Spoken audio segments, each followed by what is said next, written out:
All right, you know the old saying, right? Life imitating art, art imitating life. Perhaps that happens tonight on the program this evening, and what a treat. One of this country's finest investigative journalists, who's now a Giller-nominated author. Plus, we'll throw a little Hollywood in for you. Start the show.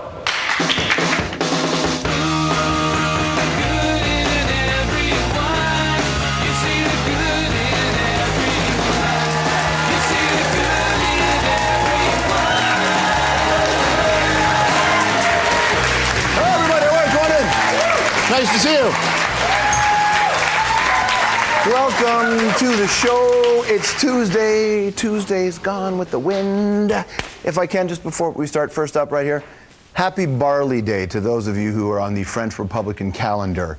The very exciting day for all of you. Nobody?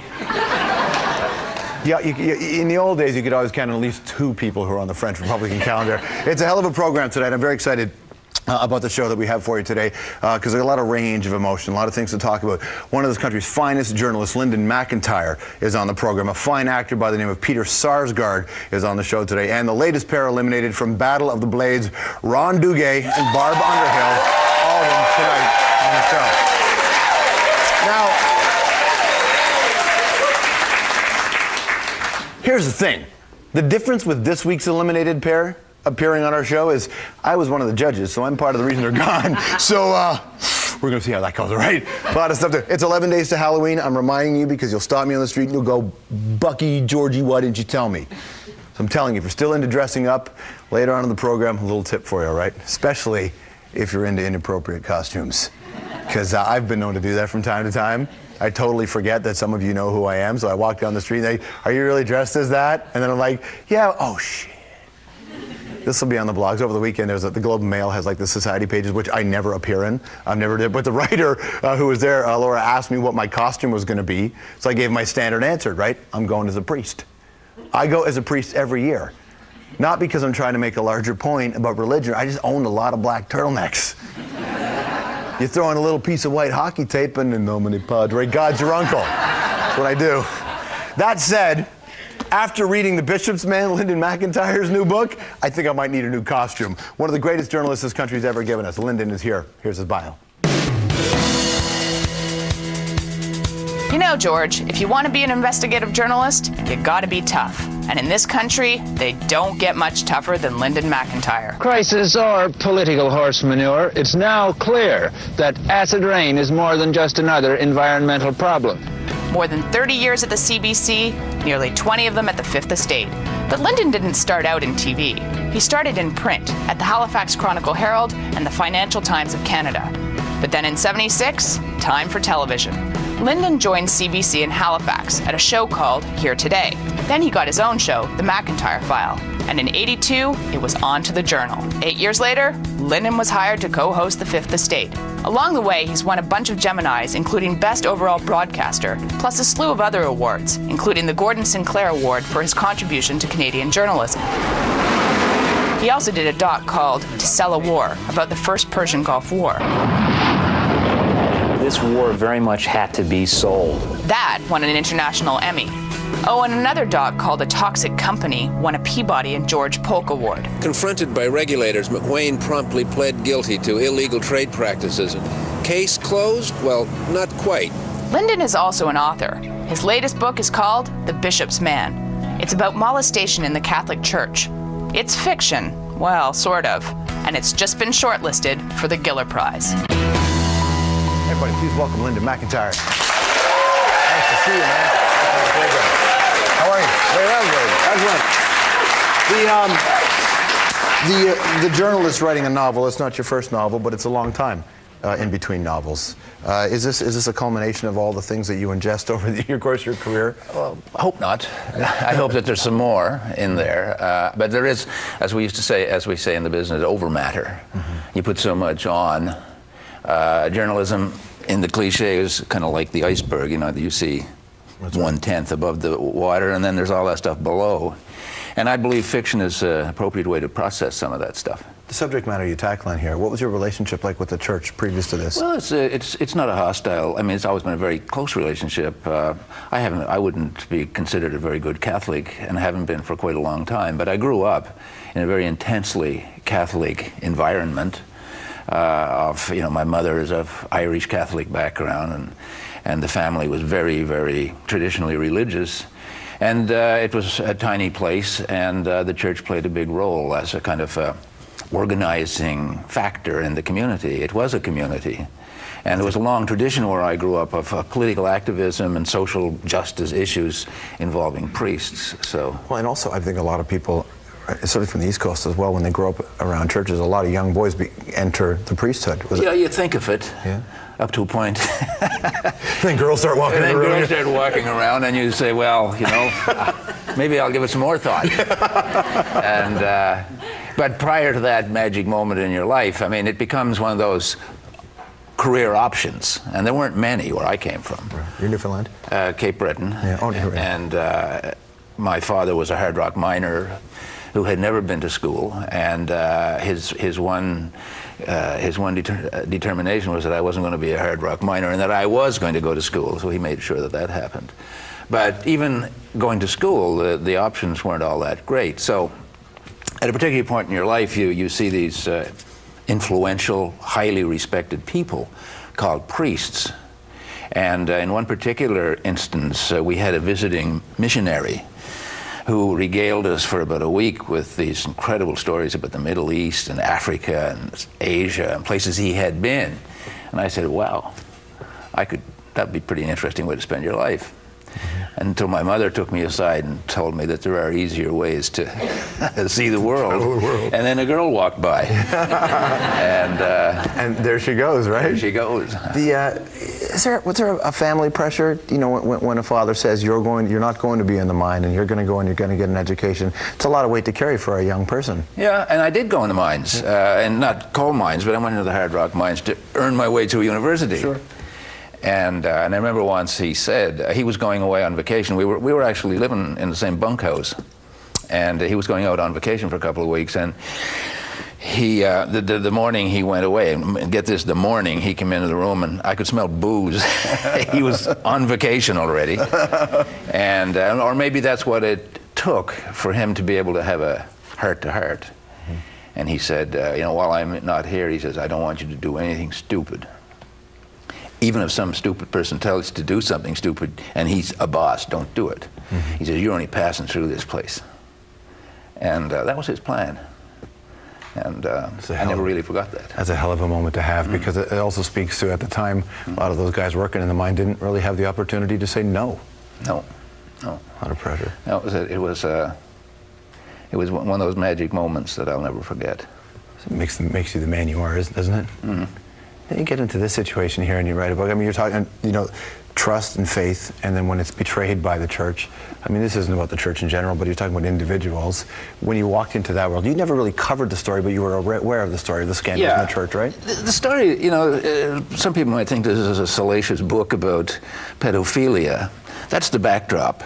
It's really a book about the abuse of power at the level of an individual who has an enormous amount of influence and trust, who abuses that power, which is what it results in. He abuses that by taking advantage of children. Mm-hmm. And in these particular cases, these are the most vulnerable of the most faithful. I mean, little Jewish kids weren't being molested by priests. It was the children of great practicing Catholics. Mm-hmm. They're the people that got that close.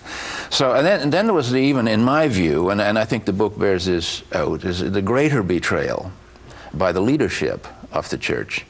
When they discovered these human failings by people, instead of grabbing on and dealing with it in an open and honest way, they tended to bury it. But even now, we're hearing with the Ray Leahy case, like, even now, there's decades of history of people seeming to know of this sort of thing. Yes. And, Bishop Leahy, when he was a priest, and I mean, we now hear that he was discovered to have an interest, or allegedly to have an interest in pornography.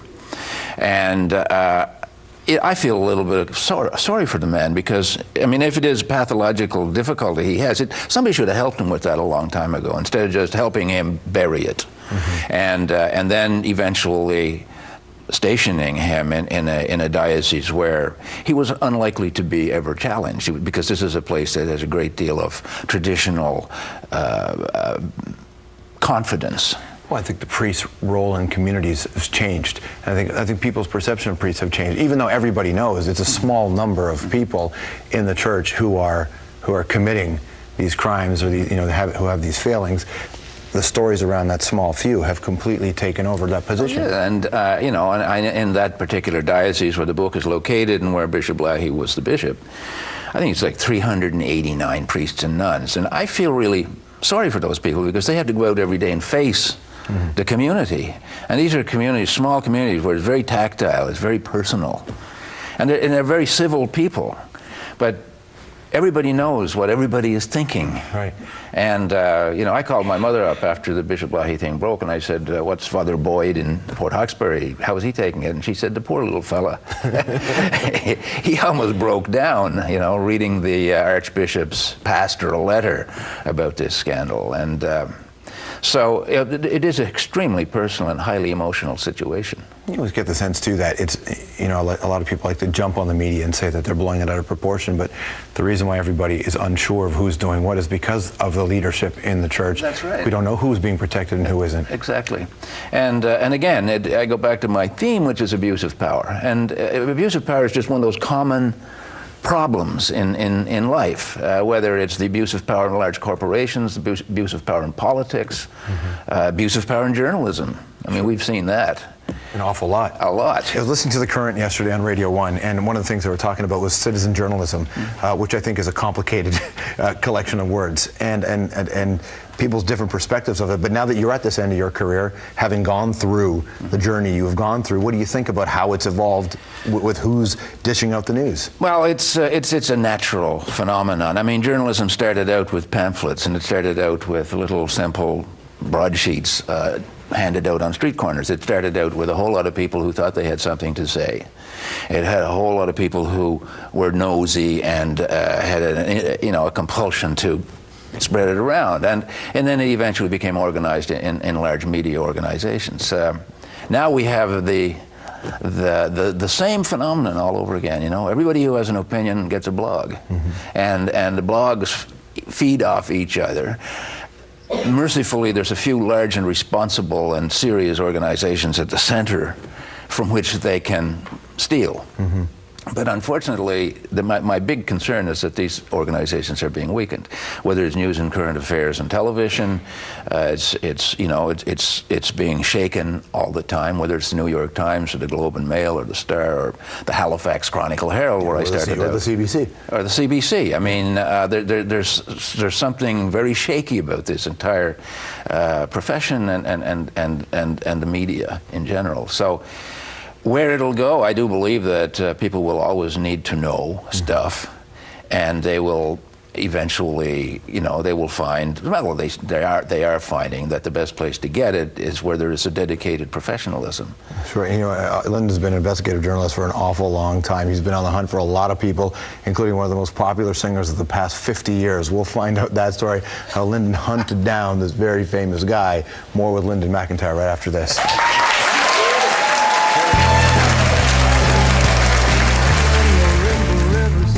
All right, coming up later, the tears, the latest eliminated pair from Battle of the Blades, Duguay and Underhill.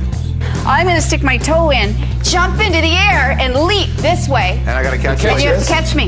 Yeah. How do you catch like that? Yeah. How do you Ready? do that? All right, still to come tonight in the program, a guy who's probably going to win an Oscar very soon. Peter Sarsgaard's here, plus from Battle of the Blades, the latest eliminated couple, the Dukes and Barbara Underhill. Both will be on the program. Back here with Linden MacIntyre.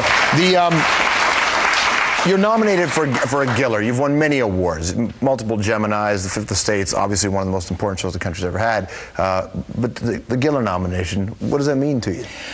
Well, it means it's something that I never expected. I mean, that's facile to say, but it's true. I just wrote a book.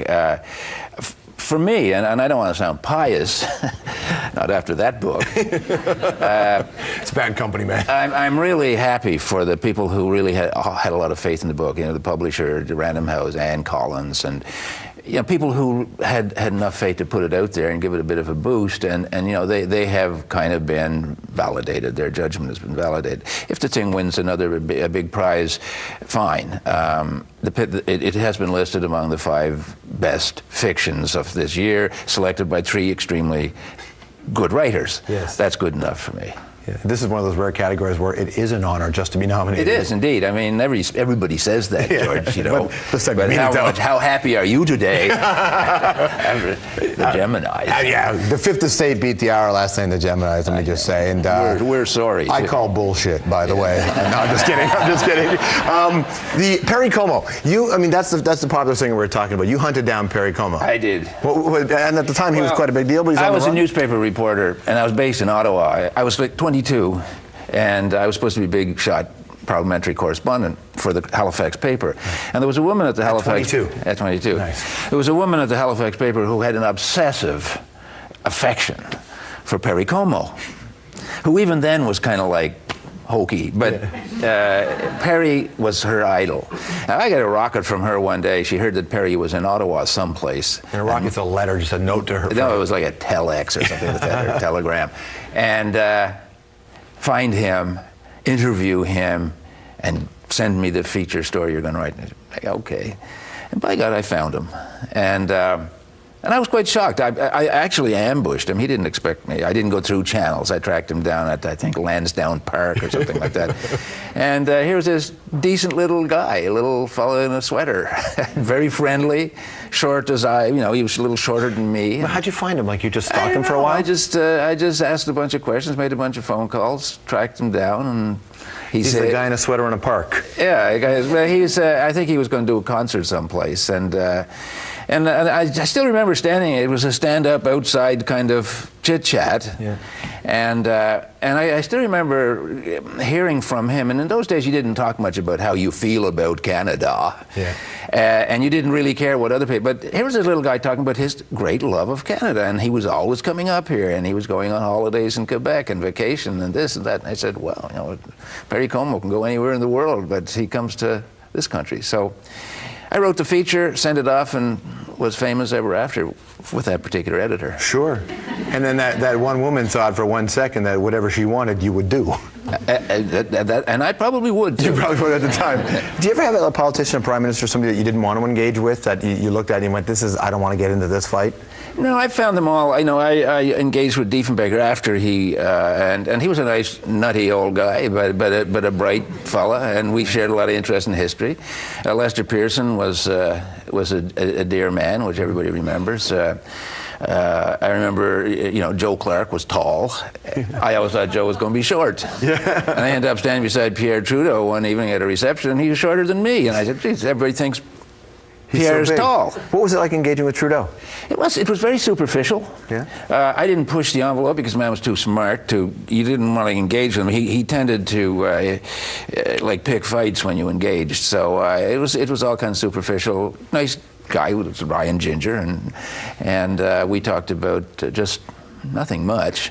I engaged more with old Diefenbaker, who was feisty and full of opinions, and I've engaged with Brian Mulroney. Yeah, you certainly have, haven't you? Yes, I have. Bishop's Man is the name of the brand new book, and you can actually see The Fifth Estate Fridays at 9 p.m.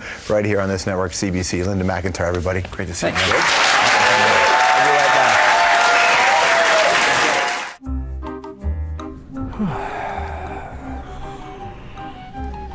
Oh, hey, excuse me. Linden, hi. Sorry to bother you. I'm Scott. I'm one of the writers on the show on the hour. It's nice to meet you. It's nice to meet you. Nice to meet you. Yeah. Look, I'm just a really big fan of The Fifth Estate, and I just think it's the smartest thing on TV, and I love it. And I just congratulations. That's all. Thank you. Yeah. So I guess you probably think you're better than me. No, I didn't know. Where'd you get that impression? Well, I don't know. Just a big time Fifth Estate guy, and I'm just a lowly hour guy. I'm not even on camera, so you're a big shot. And you shouldn't think that. No, probably too big to do a little show like The Hour, aren't you, Mr. Big Shot? I just did it. Yeah, so now you're calling me a liar. That's what's going on here. No. Obviously, you want me to say something. Kill you to say something nice. You want to say you're a great guy, smart fellow. You mean that, or? Yeah, well, like at the Fifth Estate, we always mean what we say. So you guys like hiring or? Well, any chance of getting to meet Ron Duguay? Deal. Coffee? Oh yeah, it's thanks.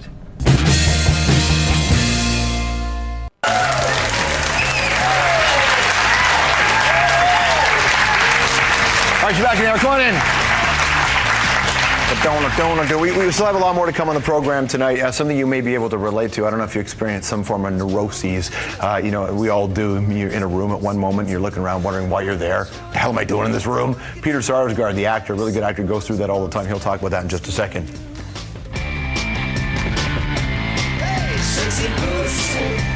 Get on Your Boots, U2 song. It's off their new record, No Line on the Horizon. They're playing a show tonight in Phoenix. I know next Wednesday U2 are playing in Vancouver, but I just wanted to give you this in case you wanted to see U2, but you can't get anywhere near any of the venues they're actually playing. This Sunday, I believe, U2 are playing a show at the legendary stadium, the Rose Bowl. But here's the trick. They're going to broadcast that whole show for free online. Live stream of the U2 concert this Sunday. It's on their YouTube channel, so youtube.com/U2 if you want to check it out. So maybe you want to see that stuff. All right, so don't tell me I didn't tell you, all right? All right. I don't know if you're a Facebooky person. You guys on Facebook or Twitter? By now, most people are, right? Twitter, yeah? All right. There's something you may not have heard of, but I guarantee you're going to. So I want to tell you about, there's a new website called Foursquare.com. So far, it's only available in Toronto, Vancouver, and Montreal. Basically, it's a social networking application. The trick is it merges the real world with the online world, but not in the cool way, if you know what I mean. This isn't like your fantasies get to happen. But what this is you walk around your city, and then when you see something cool or you're doing something interesting, you just power up this application and you check in. Let's take a look at this with the camera. It's Foursquare is the name of this website. What this does is it lets everybody know where you are and what you're doing. So with Twitter, you can say, I'm thinking about buying a donut. But this thing uses a GPS, so somebody will know instantly which donut store you're in, and then they can come see you. So they're calling this planned serendipity. I'm calling this ridiculous. I'm actually calling this a stalker's dream come true. So Brian works on our show. There's Brian over there, right? See, Brian is working there at the producer table. Hello, Brian. How are you today, sir? All right. So Brian's got his own Foursquare page. I pulled up his page. You can see his nights out, right? His total check-ins over here. How many times he's check-in? And then look at this. This is my favorite part. It says here that he is currently the mayor of the CBC because he works here. And so whoever checks in the most into a certain place gets the title of the mayor of that place. So Brian, if you're the mayor of CBC, can you tell me why our promos aren't running? What it's supposed to? All right, Foursquare.com, and do me a favor, make Brian your friend, because when I look right now, Brian only has one, and it makes me kind of sad. It makes me kind of sad. Foursquare.com. This is actually a really cool application for people who want to be found. It's a nightmare for me. So hopefully we won't be on Foursquare.com anytime soon. A lot of stuff happened in the world, including something that deals with your health. We'll get into that with Mile a Minute next.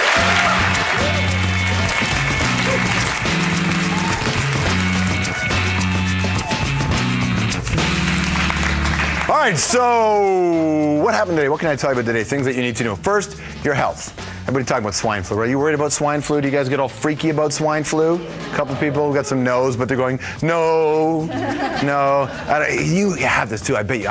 If you're on the subway or you're at the office, I know when I get into an elevator, the minute somebody coughs or sneezes, I'm all like,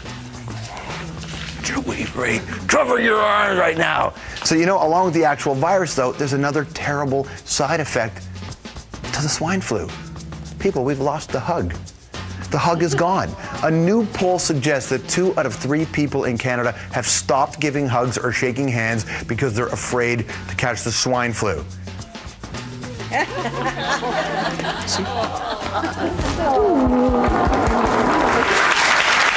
Thank you. And as much as I love the hug, and I do, I actually see this as a chance to popularize another greeting I've been trying to bring in for years called the crotch bump. I think that is the, I don't know, but if the economy was everywhere. We still want to make sure we're getting jobs that you're working. You want to make sure that the government is doing what they said they were doing. You know about the big stimulus plan to get the economy going? Well, check this out. The Ottawa Citizen and the Halifax Chronicle Herald have crunched some numbers. Listen to this. You're going to love this. For the projects that cost $1 million or more, the government has given the majority of them to conservative ridings, 57%. That, by the way, is what pork barrel politics is. That's not the only controversy for the government. There's also the big check story. You know, the big checks handed out, conservative MPs slapping their own names and party logos on government checks, so they're representing the party, not the actual government. The opposition is going to town on this. So far, here's the government's line. Members of Parliament should not apologize for their achievements, Mr. Speaker.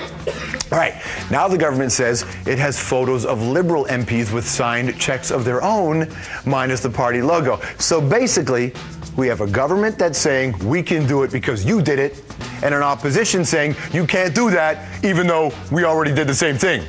This is for a lot of Canadians, this is an old school parliamentary tradition called playground logic. Quick update on the Afghanistan election story. The UN has thrown out nearly a third of Hamid Karzai's votes because of fraud. So today he actually agreed to a runoff vote, and hopefully this time it'll win without corruption.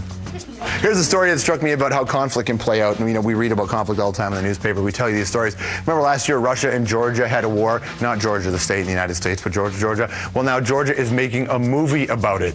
And guess who's playing their president? Andy Garcia. And the director is Rennie Harlin, who made Nightmare on Elm Street 4 and The Adventures of Ford Fairlane. Oh! Russia is obviously pissed off. They're saying this is a propaganda film. Now, you don't want to piss off Vladimir Putin and Russia. A lot of people were worried if this film became popular, Russia just might invade again. Then everyone remembered, film get popular. It's a Rennie Harlin movie starring Andy Garcia. That ain't gonna happen. You proved your point. You're damn right I did, Andy.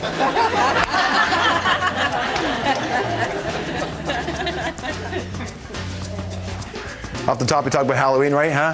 Last night, I was online, and I came across this. A costume on sale at Walgreens and Target. It's an illegal alien costume. You get a prison suit and a green card. That's it. But guess what? They're pulling it off the shelves now because apparently they got complaints. Yeah, no kidding, huh? Reinforcing stereotypes might do that. And finally, it's time for your favorite segment of the hour, CSI, The Hour. I need sunglasses. So police in Australia have charged a guy with an armed robbery that he committed 8 years ago. He robbed a cabin in a bush, right? How did they find this guy? Well, a leech ended up on his shoulder. That, by the way, is a disgusting picture. Now, what does a leech do? Sucks your blood. The leech sucked the blood and fell off. The cops found the leech. I don't know how they knew which leech to go for. I don't know if they tested every leech in the region, which is also a bit weird, but they found the leech and they took DNA samples of the blood and they tracked the guy down. He got arrested, his DNA matched. In fact, Australia now has got a brand new anti-crime mascot called Lenny the Crime Leech, who sucks the blood out of crime.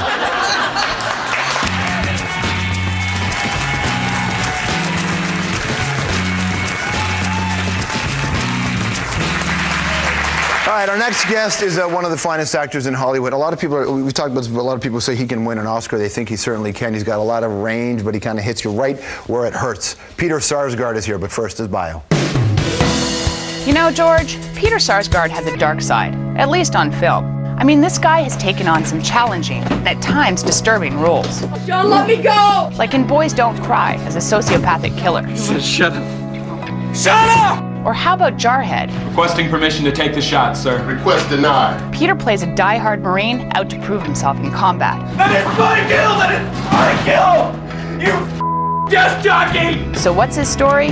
Well, Peter grew up an army brat, so he moved around a lot as a kid. But eventually he landed at Washington University in St. Louis. He started a comedy troupe, did some plays, graduated, and moved to New York to do theater. 2 years later, time for Hollywood. His first big film, Dead Man Walking, where he's killed by Sean Penn. A few years later, Peter got a larger role in The Man in the Iron Mask. Then came Boys Don't Cry, and Peter has never looked back. The critics loved him in Shattered Glass. I didn't do anything wrong, Chuck. I really wish you'd stop saying that. Ditto for Kinsey, where he played Liam Neeson's bisexual assistant. You are so full of What are we to you, Proc? We're just lab rats? And the comedy drama Garden State, with Peter as a stoner gravedigger. His latest film is called An Education, and Peter plays an older man in a romance with a 16-year-old girl. I'll go back by 10, David. Well, I was hoping she might come with me afterwards for a spot of supper with my Aunt Helen. Oh, she's usually in bed by then. What if I promised to have her back by 11:30? There you go, his life. Mr. Peter Sarsgaard. Welcome, bud. Hey, how are you doing? I'm doing well. Excellent. You're back, you've got another film. Yeah, it's a film I'm proud of. It's always nice to be here with a film that you love. I can imagine it would be, you know, you don't have total control of the projects you work on at the end, so when you see the film in the cut at the end and you don't like the film, do you start to... You smile. You do? You smile and you change the subject and you talk about world affairs. Nice. This is your... Oh, that's why actors get political. It's when they don't want to talk about the movie. Exactly. They're just trying to avoid the subject. Man, this is a good one, though. It's called Education. You, we don't want to give it all away, but you lure a teenage girl, and there you go. Well, you know... Seduce, sorry. I always think it's interesting. I mean, you look at this film from the perspective of 2009, and you're going to have an opinion about a 38-year-old getting together with a 16-year-old, but it was a long time ago. Well, you know. I mean, think about Socrates. You go that far back. How many? I often do. How many teenage boys did he eat for lunch? Who doesn't love Socrates? Right. It was just the custom of the time, right? It was the custom of the time. It's what they did. Well, it's a good thing you're not a total method actor. You're not, right? Are you? In researching, how do you go back to your Does missus? anyone ever know if they're a method actor or not? I don't know. Go back to your missus and go, like, I got to research the role where I seduce a 16-year-old. Exactly. See you in a while. No, and it was, you know, Carrie was not 16 when we did this movie, and I think it probably would have been different had it been a 16-year-old. But I think that there's a certain element to the movie that's really not about an older man getting together with a younger woman. This is a time in England when, you know, it was post-World War II, the city had been bombed to its knees. And you think of it almost as a gray city. It was a kind of a depressing place. It was very poor. And these are two people that both want to have fun. They both want to, like, see art. They want to go look at the Burne-Jones painting. They want to go to Paris. They want to live extraordinary lives. And I think that's really how they found each other. It's set in 1961, right? That around yeah, early 60s? Yeah, and earlier. And so it's essentially 3 years before the Beatles' first record came out. So at that point, the Beatles... You can hear the girls starting to scream. Yeah, there was something that was building, and it felt like there was this pent-up aggression that needed to be released, and ultimately it was through I guess, the British version of rock and roll. Yeah. You moved around a lot as a kid. I wondered if there were points in your life growing up where you were changing cities, where you felt something that was pent up inside that you needed to let it out. Well, sure, I became an actor. I mean, you know... I think that adds to me being an actor basically just because I got to meet so many different kinds of people. And, you know, when you're a kid, you always want to get along with the people around you. And it's true that the kids in Oklahoma City were different than the kids in St. Louis, and different than the kids in Connecticut.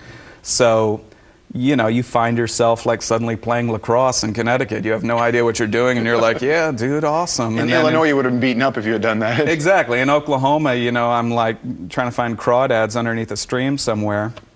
And, you know, I remember when I first got to Connecticut, carpooling to school, I said, oh, stop the car, stop the car.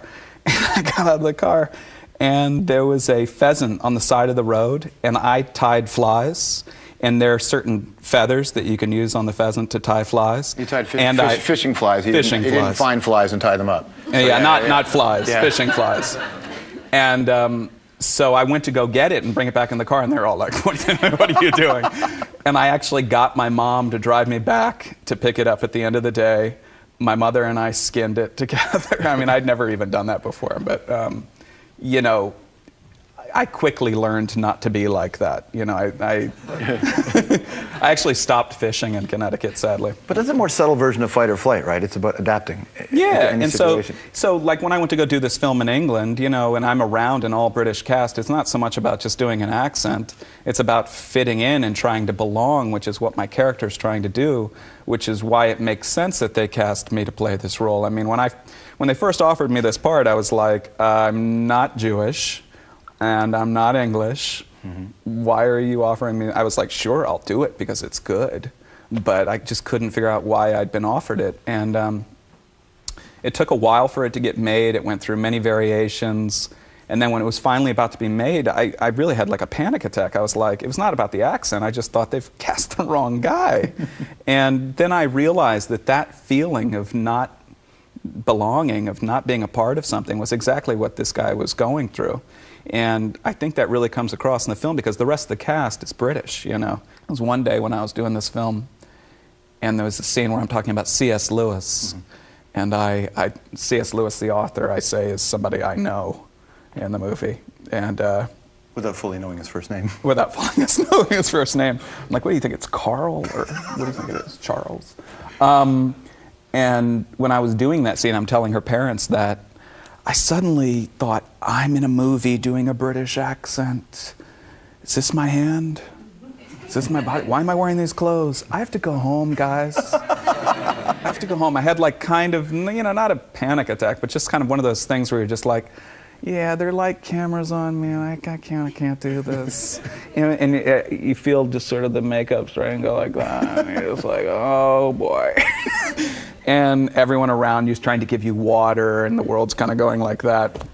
And, you know, all that stuff was good. And it's funny, I look at that scene now, and I actually don't see a trace of it in the scene, but it, you know, that sort of feeling is happening with this guy all the time. And that's why he's not a creep to me, and he's not a pervert, is because he's just trying to live in this little fantasy world because his life is not very nice. Is it harder for you to be more vulnerable now? Yeah, you know, but I think it's better. I think when I first started, maybe, you know, acting for me was like rubbing on the same wound over and over again, you know, like somebody is just rubbing themselves raw.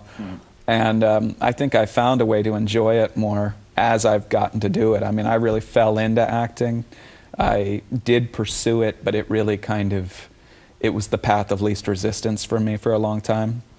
And then, you know, and I've had to work at it and fight for it along the way. But recently, I think in the last 5 years or so, we were talking about Year of the Dog. I mean, that was clearly a movie I just did to, like, make a complete idiot out of myself. I mean, it was... You know, often, leading men don't often choose the role with the fanny pack. Fanny pack and shorts with pleats? Yeah. For my body type, honestly, folks. This is not, I mean, it doesn't look good. And like a polo shirt, and like I said, we were talking on the way in, I said it was 120 degrees or something in the valley, and I'm sweating in weird places, and it was bad. And I'm acting with like 12 dogs. But I did that because I knew Mike White, you know, is a fun guy, and I knew he did things to laugh and have a good time. It's the opposite of Dead Men Walking. Yeah, oh my God. What was it like when Sean Penn, your big break is a scene where Sean Penn just ruins you? Like, did you... That was my first scene in any movie, literally. I mean, my first day on set, I get to set, and I remember I was listening to, you know, this is the type of actor I was at that point. I remember I was listening to I Bleed by the Pixies, right? I was like trying to get into like the place, you know, the mindset of getting raped and killed in the woods. I guess the Pixies helped. And I get out there, and it turns out I didn't need any help because I had Sean Penn. And, you know, he dragged us through the bayou, threw us down in, like, you know, swampy water, and raped and killed us. And they took out of the movie that I was raped. I think that was too confusing. But, you know, that was my first experience. And so they would pull you out of the mud, and you're now covered in mud, but they have to go back to one. So shower, new makeup, second set of clothes, back to one, and again, through the mud, slam down, rape, kill. Was that good for you? That was okay. Well, bad for camera. Okay, up again, shower, new clothes, back to one. Sean's like, making phone calls. He doesn't have to change his clothes or take a shower, you know? I mean... October 23rd, you can see a film. It's called An Education. It's great to have you, man. Peter Sarsgaard, everyone. Cheers. All right, but coming up in 5 minutes, my friends, look at this. 5 couples and counting. Another couple is out on Battle of the Blades. We've got them, Duguay and Underhill next.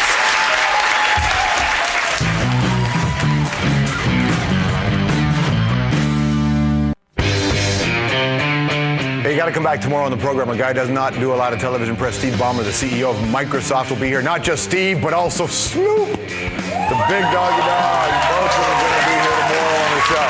All right. So over the weekend, it was week number 3 for Battle of the Blades. We're down to 5 couples now. Another team is out. Ron Duguay and Barb Underhill. Take a look. Like a flower blending in the breeze, breeze, swear with me. When we dance, you have a way with me. Stay with me, swear. Watching Barb Underhill and the men, sir, pretty good out there. I thought that I thought it wasn't as challenging a routine as you guys could have done, and I agree that a couple of points later on in the routine, it may have stumbled a bit. However, it was still, like Dick said, a lot of fun to kind of watch you guys go out there. There you go. Please say hello to Ron Duguay and Barbara Underhill.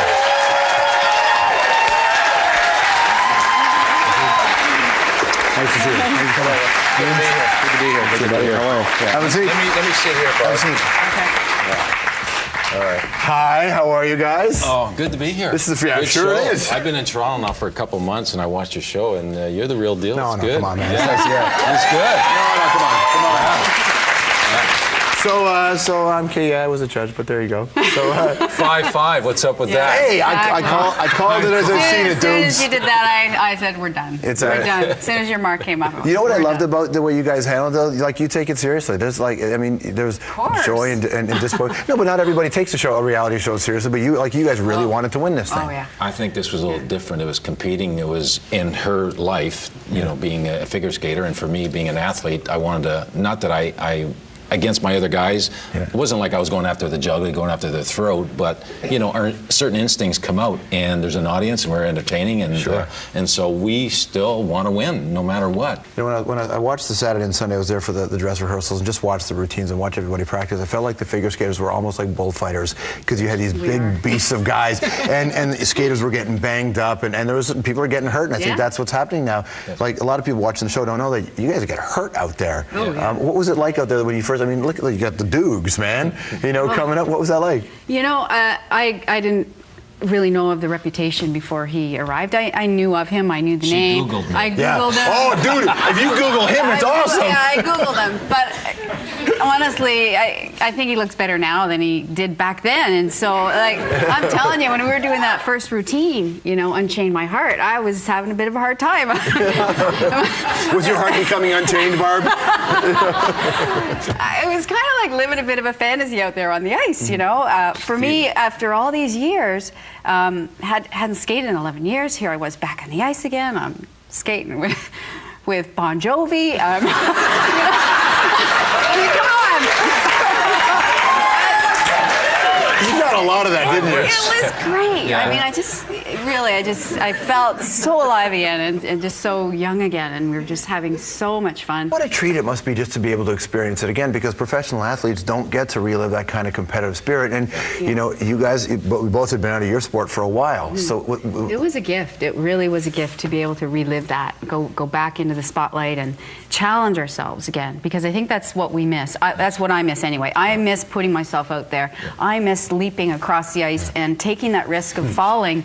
And she did fall. I'm missing her. We did. Okay. We were working on. Okay, we were going to show it next week. The Leap of Faith. The Leap of Faith. We were working on the Leap of Faith. That's a move that my partner and I.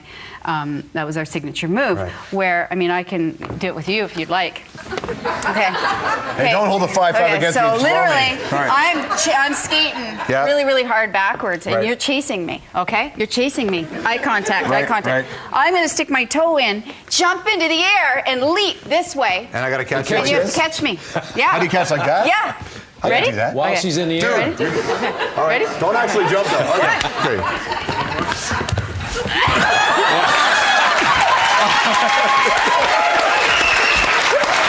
I can do that.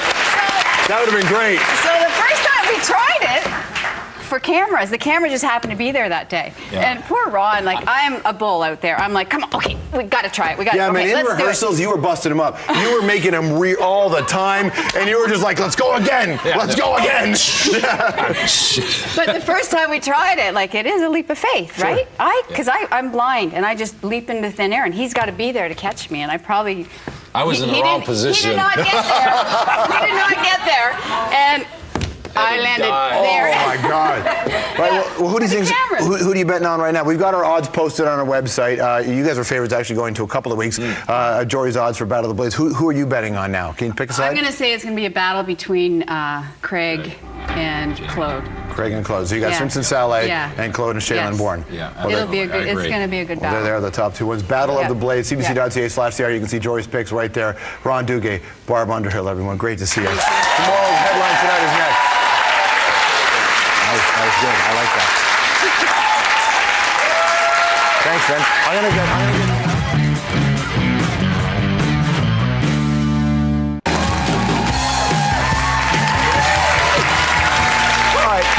on for another night. We got a big show tomorrow. The CEO of Microsoft, Steve Ballmer's here, and Snoop Dogg himself. Thank you very much for watching. No, not a meow sound, a bark. He's the dog.